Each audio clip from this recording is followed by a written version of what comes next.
Hello students, welcome to LU Update, and today we are going to see some important questions of applied and business statistics.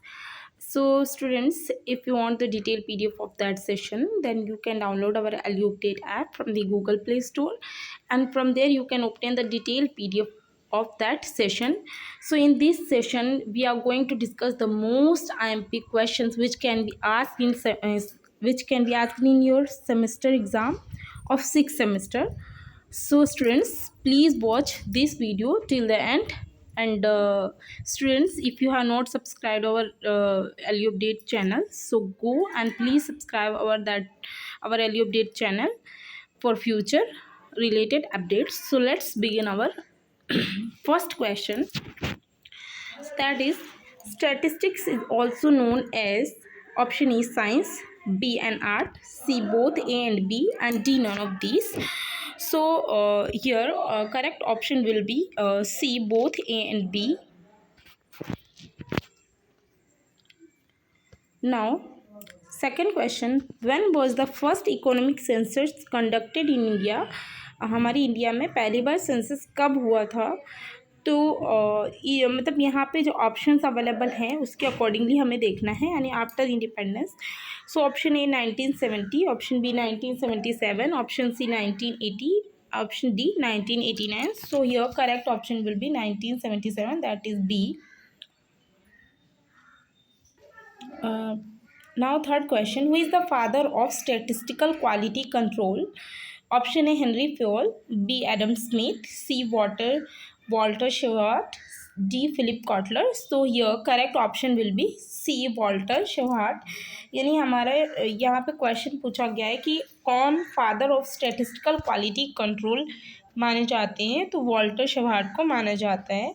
Under the central statistical organisation how many special task officers appointed, यानी कि जो CSO है उसके under कितने special task officers appoint किए जाते हैं? Option ए 7, B 9, C 10, D 12.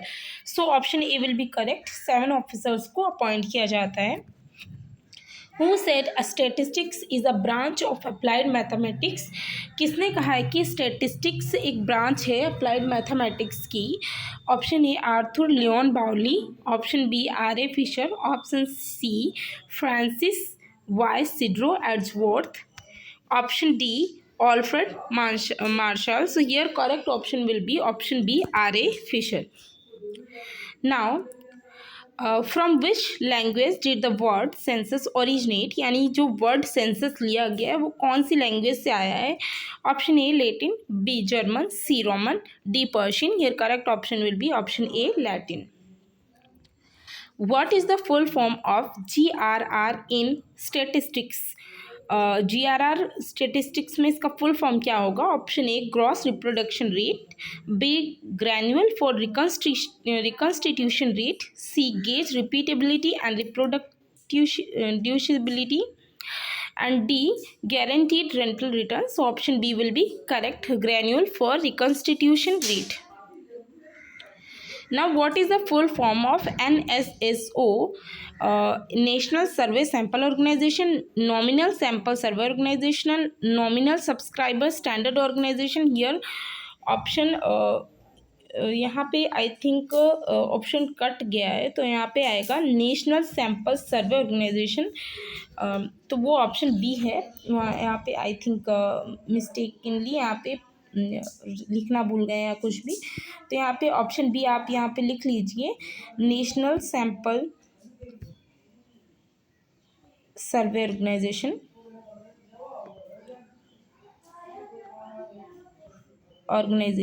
Okay, ये आप लिख लीजिएगा, ये यहाँ पे आई थिंक इंक्लूडेड नहीं है option B. Then which one is not a shortcoming और डिफेक्ट ऑफ इंडियन स्टैटिस्टिक्स? इसमें से कौन सी एक डिफेक्ट नहीं है इंडियन स्टैटिस्टिक्स की? A lack of accuracy, B lack of uniformity and coordination, C inadequate publicity, D goal oriented. Here option D will be correct because it is not a defect of Indian statistics. When somebody used your data for a similar study, then it is called A. Primary data, B. Regular data, C. Secondary data और D. Relevant data. You all know that कि जो primary data होती है वो first time use की जाती है, लेकिन वही डेटा को अगर कोई और फिर से यूज़ कर रहा है तो वो सेकेंडरी बन जाता है. So if you have collected any data and that is used by another person, then it will be considered as secondary data. So now it becomes secondary data. Option C will be correct. Purchasing power of money is known as, क्या बोला जाता है purchasing power of money को? ए, आई think यहाँ पर भी एक option missing है, कोई बात नहीं. B. Current price index number, C. Reciprocal of price index number, D. None of this. So here option, यहाँ पे जो ऑप्शंस अवेलेबल है इसमें से सी करेक्ट है. जो परचेजिंग पावर जो है उसको थियोरी को बोलते हैं reciprocal of price index number. Now in which method all the individuals of a country are counted on a certain day और नाइट? कौन सी मेथड में हर एक मतलब जो जितने भी इंडिविजुअल हैं एक कंट्री के वो काउंटेड होते हैं कोई भी डे और नाइट में? तो ए. डे और night, B. De. Jure method, C. Common census method, D. All of these. तो यहाँ ऑप्शन ए करेक्ट होगा, डे और night method. Which of the following the importance of time series? Time series का importance क्या है? Helpful in decision making, B. Estimate for business cycles, C. Study of changes, D. All of these. So यहाँ पे सारे के सारे time series के importance ही लिखे हुए हैं. So option D will be correct. Data are collected for each and every unit of the population comes under A. marketing, B. investigation, C. census, D. secondary data. यानी कि data जब एक एक unit हर एक unit of population के लिए collect होता है तो उसको हम सेंसस बोलते हैं. ऑप्शन सी करेक्ट होगा यहाँ पे. There are how many types of wage statistics? Wage statistics कितने टाइप्स के होते हैं? A. Agriculture wage statistics, B. Industrial wage statistics, C. Both and B, D. None of this. So ये आएगा option C, both आएगा. So option C will be correct. Under the census, what were the percentage of urban population in India? So census के accordingly कितना percentage of urban population India में था? So यहाँ option क्या आएगा? 31.1%, B 38.9%, C 45.9%, D 48.9%. So here it will be option A 31.1%. Accounting of national income at market price is called, यानी कि national income at market price क्या कहा जाता है? Gross income, B. Money income, C. Domestic income, D. Net income. So it will be gross income. So in which year the 14th and 15th census of India after independence was carried out? यानी कि आज़ादी के बाद 14 और 15वां जो census हुआ India में independence के बाद वो कब हुआ था? तो इट वॉज ऑप्शन जो हैं option A 1991, B 2001, C 2011, D 2021. So here it will be option B 2001. Which of the following is not a difficulty of trade statistics? Trade statistics का कौन सा यहाँ पे डिफिकल्टी नहीं है? Option A. Lack of complete information, B. Complete and reliable, C. Delay in publication, D. Lack of values. तो यहाँ पे सभी नेगेटिव है एक ऑप्शन को छोड़ के, that is B. So option B correct होगा, complete and reliable. Which of the following rate is use to measure the increase in population of country? इसमें से कौन सी चीज़ जो है पॉपुलेशन में इंक्रीज यानी कि इंक्रीज इन पॉपुलेशन मेजर करने के लिए यूज़ होता है? Option A. Reproduction rate, B. Population rate, C. Fertility rate, D. All of these. So I think यहाँ पे सारे के सारे ही ऑप्शन वैसे करेक्ट हैं, बट हम यहाँ पे सिर्फ और सिर्फ इंक्रीज रेट देख रहे हैं, तो फर्टिलिटी रेट तो यहाँ पे नहीं आ सकता, तो ये रॉन्ग होगा. पॉपुलेशन रेट भी नहीं है, हम सिर्फ पॉपुलेशन में इंक्रीज देख रहे हैं, तो that is reproduction rate. So option A will be correct. Accounting of net income, net national income at factor cost is known as. तो इसको क्या बोलेंगे? Gross income, B. Individual income, C. Nominal income और D. National income. So net national income at factor cost, अगर यहाँ पे market price बोलते तो ग्रॉस इनकम आ जाता, बट यहाँ पे फैक्टर कॉस्ट बोल रहे हैं, that will be national income. Calculation based on complete enumeration is also known as. Option A. Census survey, option B. Random survey, C. Option D. Kiosk survey. So यहाँ पे क्या पूछ रहे हैं कि जो कैलकुलेशन होता है ऑन कंप्लीट पूरी कंप्लीट डिटेल्स पे, यानी कि जो ऑब्जर्वर्स होते हैं, सुपरवाइजर्स होते हैं, वो सारी इन्फॉर्मेशन लेके आते हैं, उसको हम क्या बोलेंगे, that will be option A census survey कहते हैं। What is the importance of central statistical organisation? CSO का इम्पॉर्टेंस क्या है? Option A coordination, B determination of standard, C advice और D all of these. So जो CSO है उसका importance पूछा है, तो आई थिंक यहाँ पे जितने भी अवेलेबल आंसर्स दिए हैं सभी करेक्ट हैं, so option D will be correct, that will be all of these. Now 24. Under which of the following the Parshis index number is based? Option A half year quantities, B average of current year quantities, C base year quantities और D current year quantities। तो पार्शीज का index number है, सो ये आपको याद रखना है, हमेशा करंट ईयर क्वांटिटी पे बेस होता है, so option D will be correct. Which of the following is the importance of index number? Index number का इम्पॉर्टेंस क्या है? Option A is missing, so we will see from B policy making, C deflating values और D all of this. So here जो B और C दोनों का दोनों ही करेक्ट है, so option D will be correct all of this. Now when data is collected originally from the present investigations, it is called A primary data, B regular data, C irregular data और D relevant data। जब कोई भी data originally investigation से collect की जाती है पहली बार, तो उसको हम क्या कहते हैं? That will be primary data, option A will be correct. Which one of the following is used in price index number? Price index number में क्या यूज़ किया जाता है? Option A to compare prices, B to measure prices, C both A and B और D none of this. तो price index number में comparison भी होता है, मेजरमेंट भी होता है, so option C will be correct, that will be both A and B. 28. Which of the following is the method of obtaining vital statistics? इसमें से कौन सी मेथड है जो वाइटल स्टेटिस्टिक्स ऑब्टेन करने के लिए यूज़ की जाती है? Option A registration method, B census enumeration method, C analytical method और D all of this. So here ये सारे के सारे ऑप्शंस करेक्ट हैं, so option D will be correct. Between classification and tabulation, which comes first? A classification comes first, B tabulation comes first, C both come simultaneously और D none of these। सो यहाँ पे consider करना है आपको कि हमेशा tabulation से पहले क्लासिफिकेशन होता है, तो ऑप्शन ए करेक्ट होगा। विच of the following is the method of measuring national income? तो इसमें से कौन सी मेथड मेजरमेंट के लिए यूज़ की जाती है नेशनल इनकम की? Option A income method, option B product method, option C expenditure method और option D none of all of this. So ये तीनों मेथड होती हैं नेशनल इनकम मेजरमेंट की, सो ऑप्शन डी करेक्ट होगा all of this. Now a cyclical variation is caused by trade cycle, B nominal trade, C ordinal trade, D variable trade। तो यहाँ पे पूछ रहे हैं कि जो साइक्लिकल वेरिएशन होता है वो किससे होता है? तो साइक्लिकल वेरिएशन होता है ऑप्शन ए ट्रेड साइकिल से होता है।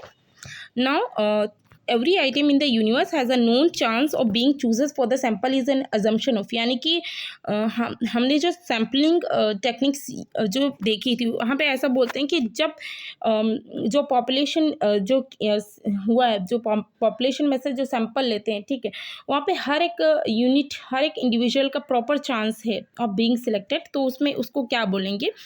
Judgemental sampling, B probability sampling, C convenience sampling और डी मिक्स सैम्पलिंग। तो it will be probability sampling, क्योंकि यहाँ पे चांस की बात की गई, ठीक है, चांस ऑफ बीइंग चूजन, तो वो प्रोबेबिलिटी में ही होता है।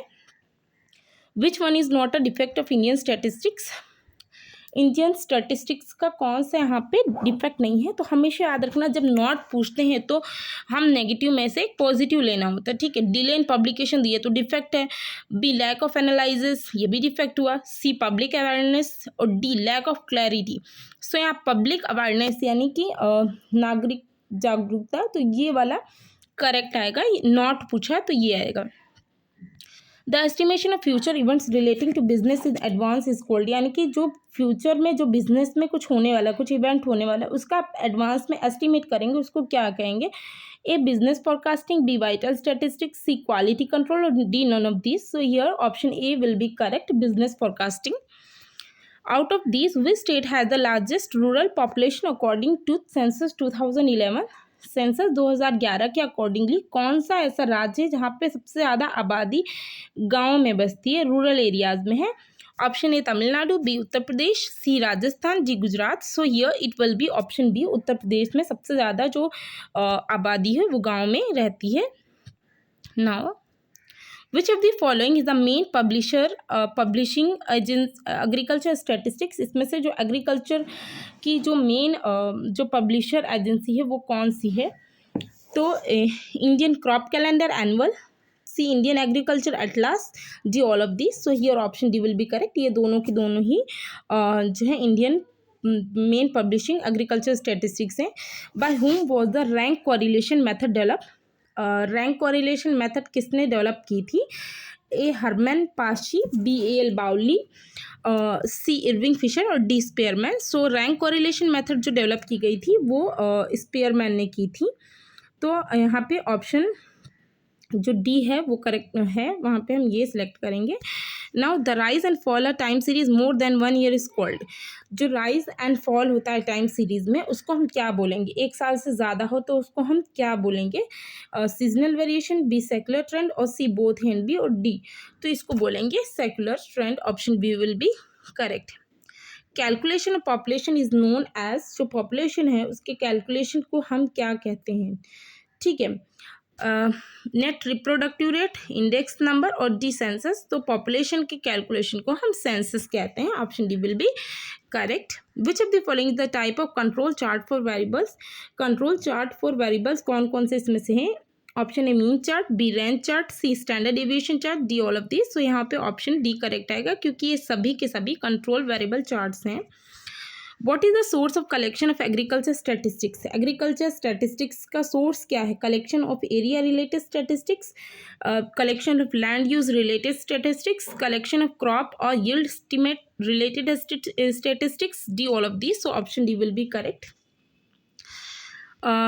नाउ यहाँ पे क्वेश्चन आई थिंक मिसिंग है. क्वेश्चन ही नहीं पता है हमें.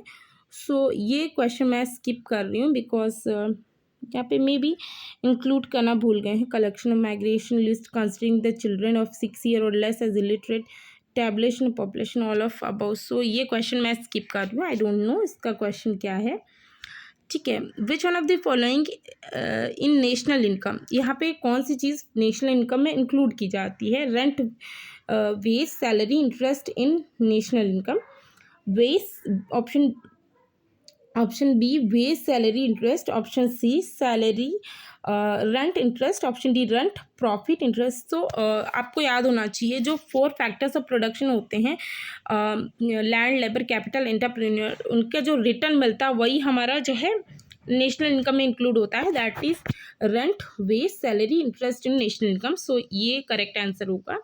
Factor reversal test is satisfied by which of the following index? Fisher's ideal index, B Bowley index, C price index, D John Burns index. So आपको याद रखना चाहिए कि फैक्टर रिवर्सल टेस्ट एक ऐसा टेस्ट है जो सिर्फ और सिर्फ फिशर्स सेटिस्फाई करता है. सो ऑप्शन ए करेक्ट होगा, Fisher's ideal index. So option A will be correct. The 15th and 7th census of India after independence was carried in which year? जो 15वां और आई थिंक 7th नहीं आएगा, 17th आएगा. 17th census जो है वो कब कंडक्ट हुआ था इंडिया में after independence? That was conducted in, ये हमने अभी क्वेश्चन देखा था वही रिपीट हुआ है. दैट इज ऑप्शन सी 2011 में कंडक्ट हुआ था. ठीक है, now the calculation of variables based on height, weight and length is called. जो वेरिएबल्स होते हैं जिनका कैलकुलेशन बेस्ड होता है हाइट, वेट एंड लेंथ पे, उसको हम क्या कहेंगे? सो इसको क्या कहेंगे? Continuous variable, aggregate variable, statistical variable और डी पॉपुलेशन वेरिएबल. सो इसको हम बोलेंगे continuous variable. Option A will be correct. A good sample should be adequate, homogeneous, D all of this. तो गुड सैंपल में सभी क्वालिटीज़ होनी चाहिए. सो option D will be correct. The census of 2011 was based on which of the following criteria. जो census 2011 का था वो कौन सी क्राइटेरिया पे बेस्ड था? Other backward classes, B schedule caste, C schedule tribes, D all of this. तो जो 2011 का सेंसस था बहुत इंपॉर्टेंट माना गया था क्योंकि इसमें ओबीसी, एससी और एसटी सभी को जो है इंक्लूड किया गया था, इसलिए बहुत ज़्यादा इंपॉर्टेंट था. So option D will be correct. In which of the following criteria the collection of migration data of Indian census is based on, कि जो माइग्रेशन डेटा है उसका जो किस क्राइटेरिया पे उसका सेंसस बेस्ड है। The place of birth, the place of last resident, C both A and B, और डी नॉन ऑफ दिस। तो ये जो है ये आई थिंक दोनों पे बेस्ड है, किस जगह पे बर्थ हुआ और किस जगह पे लास्ट रेसिडेंस है, तो बोथ ए एंड बी आएगा। According to whom the series of value based on time duration is called time series, यानी किसके अकॉर्डिंगली ये कहा गया कि जो सीरीज है, जो वैल्यू है सीरीज की वैल्यू वो टाइम ड्यूरेशन पे यानी समय की अवधि पे डिपेंड करती है टाइम सीरीज में, तो ये किसने कहा है। Option A is missing, option B professor Kipling, then George Buckle, option D Stephen King. So यहाँ पे जो मेन ऑप्शन था वही मिसिंग है, सो यहाँ पे ऑप्शन ए यहाँ पे आप कंसिडर कर लीजिए, दैट इज प्रोफेसर मुर्रे। ठीक है, ये करेक्ट आएगा, यहाँ पे और कोई नहीं आएगा, professor Murray is correct. Okay, now which theory is based on the assumption of historic similar theory, यहाँ पे इसे कौन सी थियरी जो इस एजम्पशन पे बेस्ड है, historic similar theory. A action reaction theory, B cross cut analysis theory, C economic rhythm theory, D none of above. So option C will be correct, economic rhythm theory. 52 which of the following is the importance of life tables. So life tables का importance क्या है। Option A helpful in population forecasting, B measurement of population, C useful in insurance business, D all of these. So option D will be correct, ये सभी चीज़ों में live table जो important होता है। नाउ यहाँ पर भी एक क्वेश्चन मिसिंग है, आई डोंट नो यहाँ पे क्वेश्चन क्या था, दैट वी आर स्किपिंग, सो ये क्वेश्चन नहीं ले रही हूँ मैं। 54 विच of the following the type of control chart for attributes, इसमें से कंट्रोल चार्ट फॉर एट्रीब्यूट्स आपको पता होगा कि दो टाइप्स का होता है, वेरिएबल्स और एट्रीब्यूट्स, तो एट्रीब्यूट्स का चार्ट कौन सा इसमें से होगा। So option A control chart for fraction और प्रोपोर्शन डिफेक्टिव और P chart, control chart for number of defectives और NP chart, control chart for number of defects per unit और C chart, all of these.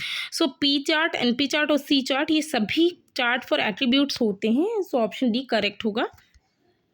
According to whom index number is that statistical measure which represents the changes occurring in a group of variables on the basis of time, place और other characteristics, किसके accordingly index number एक statistical measure है जो represent करता है जो भी group of variables उसमें जो चेंजेस हो रहे हैं वो टाइम, प्लेस और दूसरी कैरेक्टरिस्टिक्स पर निर्भर करते हैं। सो यहाँ पे ऑप्शन ए दिया है professor Spiegel, B professor Kipling, C George Buckle और D Stephen King. So option A will be correct, it was said by professor Spiegel. Now, under which law, other things being remain the same, larger the size of the sample, more accurate the results are likely to be denotes. So, यहाँ पे क्या बोल रहे हैं कि किस law के accordingly सभी चीज़ें कांस्टेंट रहेंगी, लेकिन जितना ज़्यादा सैंपल रहेगा उतना ज़्यादा रिजल्ट रहेंगे। तो ये कौन सी होगी, law of approximation, law of demand, law of statistical regularity, law of inertia of large numbers. तो option D will be correct. What is the full form of UIDAI, UIDAI का फुल फॉर्म क्या आएगा। Option A unique identification authority of India, B universal identification authority of India, C unique identification association of India और D all of none of these. So option A will be correct, it will be unique identification authority of India. Table is result of, table किसका result है, correlation, communication, regression और tabulation. तो table tabulation का ही result होता है। In India which of the following magazine is not related to industrial wages, यहाँ पर से कौन सी एक मैगजीन जो इंडस्ट्रियल वेजेस से रिलेटेड नहीं है। Option A annual report on the Indian trade union, B annual census of manufacturers और annual survey of industries, C trade labour gazette और D quarterly report on the working of factories act. So option D जो है वो correct आएगा, that is not related to industrial wages. Now 60 by whom the method of coordinating the activities of various statistical organization was established on 2 May 1951। सो आपको इसमें से देखना है कि कौन सी चीज़ स्टैब्लिश हुई थी 2 मई 1951 को स्टैटिस्टिकल ऑर्गेनाइजेशंस की एक्टिविटीज़ को कोऑर्डिनेट करने के लिए। Central statistical organisation, national sample survey organisation, Indian statistical institute और national statistical commission. So option A will be correct. CSO establish हुआ था 2 मई 1951 को. Now here another question is missing, so we can't say कि यहाँ पे क्या आएगा, तो ये भी हम स्किप कर रहे हैं. Which one of the this is not the importance of vital statistics. Vital statistics का क्या इम्पोर्टेंस नहीं है. Growth in the knowledge of population, B encouragement to research work, encouragement to illegal work, D helpful in management of health services. तो illegal यानी कि जो गैर कानूनी वर्क को बढ़ावा देना, ये वाइटल स्टैटिस्टिक्स का इंपॉर्टेंस नहीं है. So option C will be correct. Which of the following is the principle of business forecasting. Business forecasting का प्रिंसिपल क्या है. ए टाइम लैग और sequence theory, B historic similar theory, C economic rhythm theory. और तो यहाँ पर जो है कि जो बिजनेस फॉरकास्टिंग है उसका क्या जो है प्रिंसिपल है, तो यहाँ पे सभी आएगा. ऑप्शन डी आप ऐड कर लो. यहाँ पे आई थिंक मिसिंग है, कुछ ऑप्शंस भी मिसिंग है, तो option D all of these आएगा. ठीक है, ये सभी चीज़ें प्रिंसिपल्स हैं बिजनेस फॉरकास्टिंग के. सो option D all of these.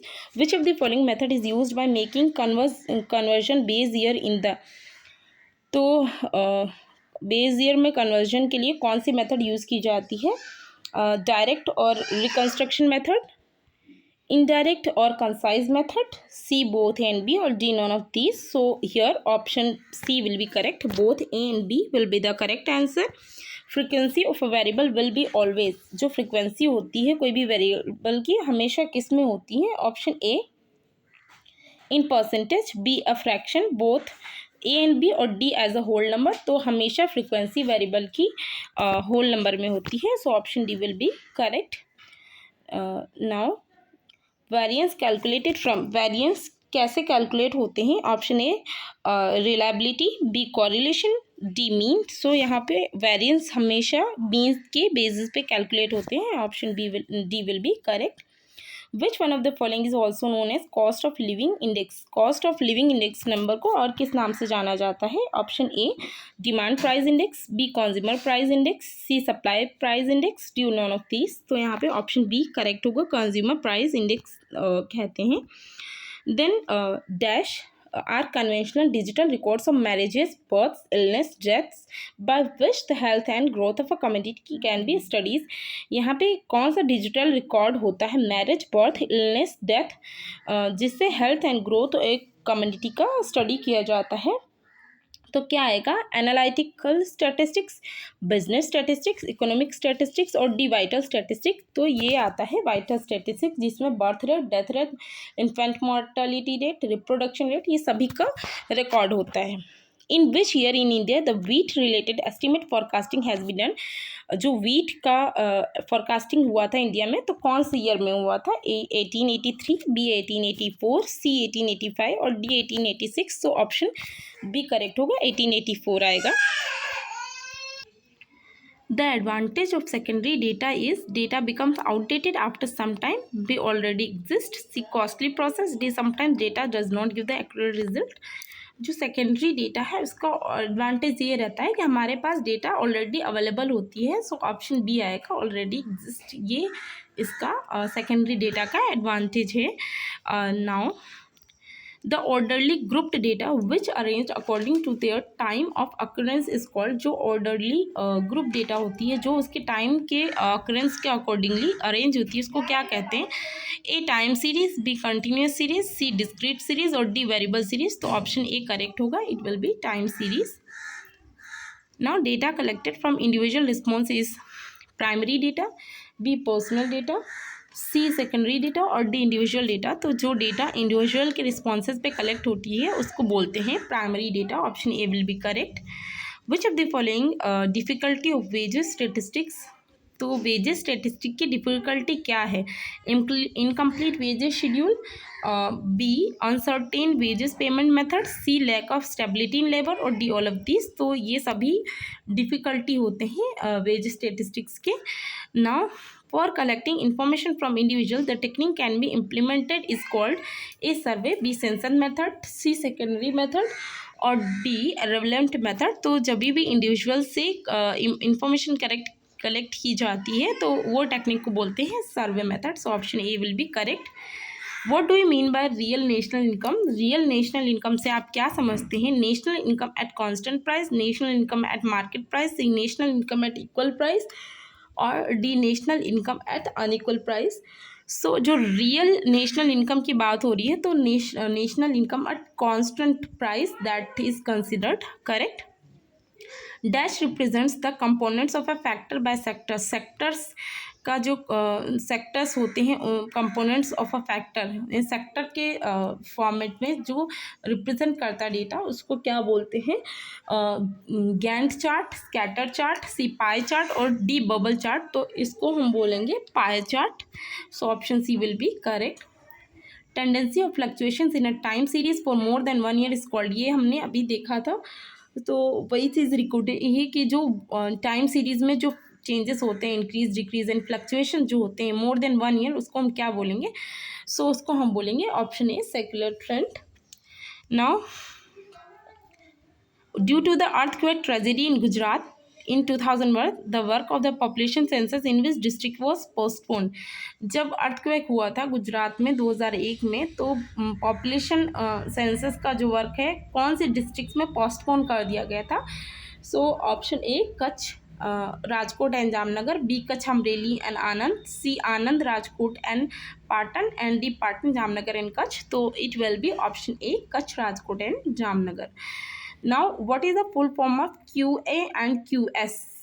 QA and QS का फुल फॉर्म क्या होगा? Quality alternative and quality competition, B quality assurance and quality control, C queuing adjustment and quality control, D quality assurance and queuing competition. So option B will be correct. QA मतलब quality assurance and QS मतलब quality control.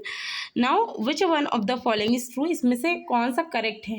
NNP equal to GNP minus depreciation, NNP equal to GNP plus subsidies, GNP equal to GDP plus interest, GNP equal to NNP minus interest.